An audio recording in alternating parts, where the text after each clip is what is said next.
কথা জানো কি, সবসময় আমরা সম্পর্কটাকে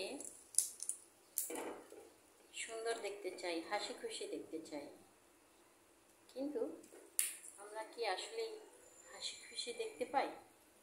সম্পর্কটার মাঝে অনেক সময় দানা বাঁধে ঝগড়াঝাটি, অসন্তোষ, ক্ষোভ। আমি আজকে রান্না করব কুমড়ো পাতা।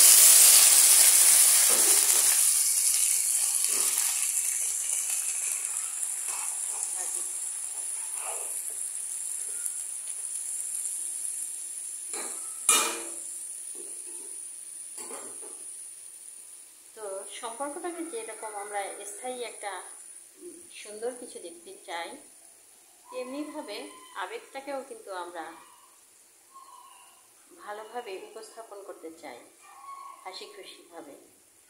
হাসি খুশি না থাকলেও কিন্তু অন্যের সামনে হাসি খুশি দেখাতে চাই, কিন্তু আমরা পারি না। অনেক সময় কেঁদে ফেলি, অনেক সময় ক্ষোভ প্রকাশ করি, অনেক সময় ঝগড়া লাগাই। তো এই যে সম্পর্ক এবং আবেগ দুটো কিন্তু অস্থায়ী, এটা বুঝতে হবে। ধন্যবাদ।